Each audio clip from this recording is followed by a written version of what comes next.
Hello everyone, welcome to rare crimes. आज की story है कर्नाटका बेंगलुरु से।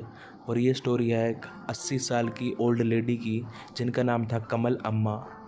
तो कौन रिस्पॉन्सिबल था इनके मर्डर के लिए और विराट कोहली ने कैसे मदद करी इस मर्डर स्टोरी को सॉल्व करने में, तो आज इस स्टोरी में हम जानेंगे।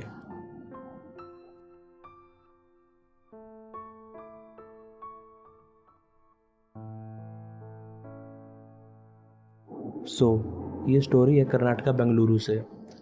बेंगलुरु में एक एरिया है महालक्ष्मीपुरम। कमल अम्मा यहीं रहा करती थी। तो 28 मई 2023 यानी इसी साल में महालक्ष्मीपुरम में आस पड़ोस के लोगों को एक दो दिन से काफ़ी स्मेल आ रही थी। तो जब उन्होंने देखा कि ये स्मेल कहाँ से आ रही है, तो एक दो पड़ोसियों ने पाया कि ये स्मेल तो कमल अम्मा के घर से आ रही है। तो जब वो इस चीज़ की कंप्लेन लेके कमल अम्मा जी के घर के पास गए और उन्होंने गेट खटखटाया, तो किसी ने खोला नहीं। तो जैसे ही उन्होंने देखा कि गेट तो खुला हुआ है, तो दोनों पड़ोसी ने गेट को थोड़ा सा खोला और उन्होंने पाया सामने ही फर्श पे मेन गेट के पीछे ही कमल अम्मा की डेड बॉडी पड़ी है और पूरा फर्श खून से भरा हुआ है।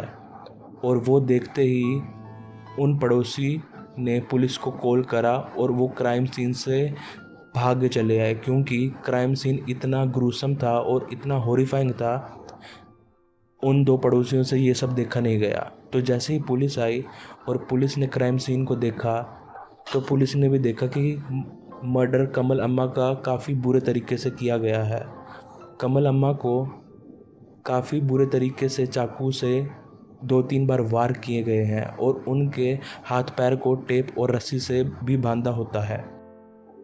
जब पुलिस आसपास घर की चेकिंग करती है, तो वो देखती है घर की सारी अलमीरा भी खुली हुई हैं और सारा घर का प्रीशियस सामान, सोना चांदी और जो कुछ भी गैजेट्स प्रीशियस सामान था, वो सब चोर या फिर जिसने भी कमल अम्मा का मर्डर किया है उन्होंने सब उठा रखा था। तो हो ना हो पुलिस को ये शक था कि कमल अम्मा काफ़ी ओल्ड एज थी और इनके घर किसी ने चोरी के पर्पज़ से ही इनको मारा है। क्योंकि जब पुलिस ने आसपास इन्वेस्टिगेशन करी, तो कमल अम्मा की किसी से दुश्मनी नहीं थी। वो काफ़ी प्यारी नेचर और स्वीट नेचर की थी। तो 80 साल में किसी का दुश्मन होना भी पॉसिबल नहीं होता। तो पुलिस ने इस एंगल में स्टोरी आगे बढ़ाई कि हो ना हो इनका जो मर्डर हुआ है वो चोरी की पर्पज़ से ही हुआ है। तो पुलिस क्या करती है, पुलिस सोचती है कि क्यों ना कमल अम्मा की आसपास जो भी घर में सीसीटीवी कैमरा लगे हुए हैं, क्यों ना वो चेक किया ही जाए। तो पुलिस ने जैसे ही सीसीटीवी कैमरा चेक करे, तो उनको काफ़ी टाइम लग रहा था, क्योंकि महालक्ष्मीपुरम के एरिया में आसपास काफ़ी कार्स और काफ़ी व्हीकल्स घूमते हैं। तो उन्होंने हर एक चीज़ को काफ़ी बारीकी से जब चेक करा और काफ़ी नोटिस करके जब चेक करा, तो उन्होंने देखा 27 मई को एक ऑटो रिक्शा बार बार कमल अम्मा के घर के चक्कर लगा रहा था और उस ऑटो रिक्शा की नंबर प्लेट भी गायब थी। पुलिस इस बात से हैरान थी, क्योंकि बेंगलुरु में ट्रैफिक रूल्स काफ़ी स्ट्रिक्ट हैं और मोस्टली व्हीकल्स में नंबर प्लेट लगी ही होती है और वो भी हाई सिक्योरिटी नंबर प्लेट लगी होती है आजकल। तो वो ये देख के हैरान थे, इस ऑटो रिक्शा की नंबर प्लेट गायब कैसे है।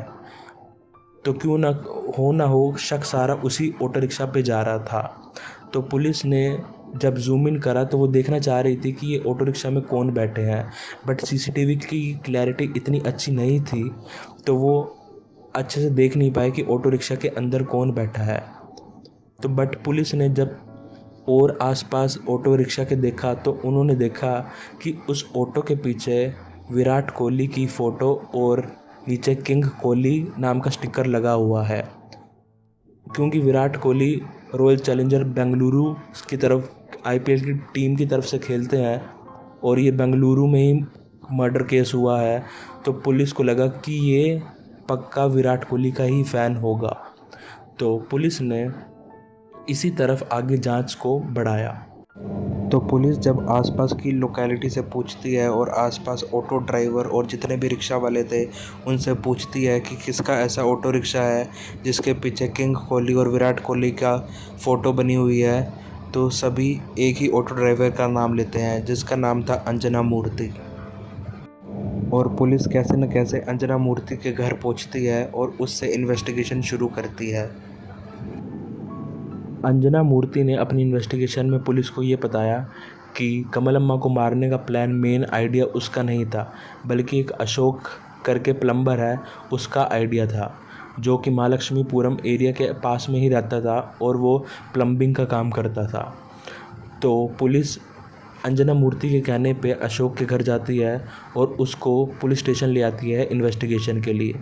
और जैसे ही अशोक पुलिस स्टेशन आता है, पहले तो वो हर चीज़ से मना करता है कि उसने कुछ नहीं किया, वो इस मर्डर में इन्वॉल्व नहीं है।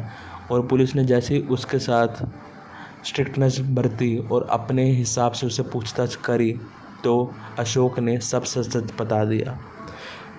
तो एक्चुअली केस क्या था कि प्लम्बर अशोक काफ़ी टाइम से सट्टा लगा रहा था।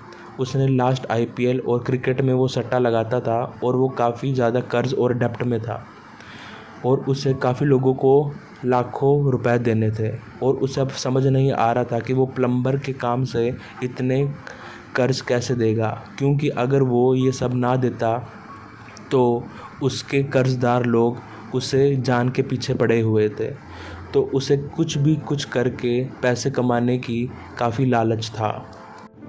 तो एक दिन कमल अम्मा के घर टैप लीक करती है और बाथरूम की कुछ फिटिंग्स भी ख़राब होती हैं। तो कमल अम्मा ने अपने जस्ट मर्डर के 4-5 दिन पहले ही अशोक को बुलाया था प्लम्बिंग के काम के लिए। तो अशोक जब कमल अम्मा के घर आता है और वो देखता है कि कमल अम्मा तो 80 साल की एक ओल्ड लेडी हैं, जो सेल्फ़ डिफेंस भी नहीं कर पाएंगी और काफ़ी अच्छे घर में रहती हैं और काफ़ी गोल्ड और काफ़ी प्रीशियस आइटम पड़ी हैं घर के अंदर, तो क्यों ना मैं 2-3 दिन बाद आऊँ इनके घर और चोरी करके चला जाऊँ।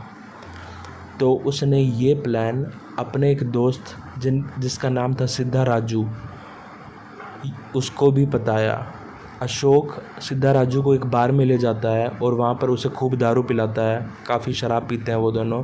और अशोक सिद्धा राजू को ये प्लान बताता है कि कमल अम्मा के घर चोरी करते हैं और जो भी सामान हमें मिलेगा वो हम आधा आधा कर लेंगे। सिद्धा राजू इस प्लान में इन हो जाता है क्योंकि उसे भी शॉर्टकट में पैसे कमाने थे और वो अशोक की सारी बात मान लेता है। बट सिद्धा राजू अशोक को कहता है हमें मर्डर करने के लिए एक व्हीकल चाहिए रहेगा, क्योंकि बेंगलुरु में काफ़ी सीसीटीवी कैमरास हैं, तो हमें एक ऐसा व्हीकल चाहिए रहेगा जो किसी की भी नज़र में ना आए। तो सिद्धा राजू अपने एक दोस्त ऑटो ड्राइवर जो अंजना मूर्ति था उसको भी प्लान में इन्वॉल्व करता है। तो ये तीनों मिलकर ये प्लान करते हैं कि हम ऑटो से नंबर प्लेट हटा लेंगे और जैसे ही नंबर प्लेट हटाएंगे 1-2 दिन कमल अम्मा के घर के बाहर हम चक्कर मारेंगे और देखेंगे कि क्या उनकी डेली रूटीन रहती है। तो 1-2 दिन उन्होंने ऑब्ज़र्व करा कि कमल अम्मा किस वक्त घर के अंदर आती हैं, किस वक्त घर के बाहर जाती हैं। और उन्होंने ये भी देख लिया था कि कमल अम्मा के जो हस्बैंड हैं वो 3-4 साल पहले ही एक्सपायर हो चुके हैं, उनकी डेथ हो गई थी किसी डिज़ीज़ की वजह से। तो उन्होंने देखा कमल अम्मा घर पर अकेली रहती हैं, उन्होंने पूरा मेक श्योर करा और 28 मई 2023 को जब उनको लगा कि आज पूरा अच्छा मौका है कमल अम्मा के घर चोरी करने का, तो वो तीनों घर के अंदर जाते हैं। वो पहले कमल अम्मा को कुर्सी पर बिठाते हैं और घर में चोरी करने लगते हैं। बट जैसे ही कमल अम्मा रेजिस्ट करने लगती है और उन्हें मना करने लगती है तो वो चाकू दिखाते हैं। बट जब कमल अम्मा देखती है कि ये घर से सारा सामान लेके जा रहे हैं, उनकी इतनी मेहनत की कमाई को लेके जा रहे हैं, कमल अम्मा उनके अगेंस्ट जाती है और उनसे फ़ाइट करने लगती हैं। और जैसे ही इनको लगता है कि कमल अम्मा शोर मचा के आसपास लोगों को इकट्ठा ना कर दें, तो ये तीनों उनको बांध देते हैं, कमल अम्मा को बांध देते हैं, उनके हाथ पैर को रस्सी से बांध देते हैं, टेप से बांध देते हैं और उनके मुंह को भी टेप लगा देते हैं ताकि वो चिल्ला ना पाए। बट कमल अम्मा काफ़ी चिल्लाने की कोशिश कर रही थी, तो उन्होंने एट द एंड उनके पेट पे चाकुओं से काफ़ी वार करा और उनको मार के घर पे सारी लूट पाट करके वो घर से चले जाते हैं। तो उन्हें तो लग रहा था स्टार्टिंग में कि वो बच जाएंगे, बट ऑटो पे विराट कोहली की फ़ोटो और किंग कोहली के स्टिकर ने उन्हें फंसवा दिया। सो ये थी स्टोरी आज की। आई होप आप सबको ये अच्छी लगी होगी स्टोरी। और अगर आपको कोई और भी स्टोरी सुनने का मन हो तो प्लीज़ कमेंट्स में ज़रूर बताइए and subscribe to this channel. Thank you.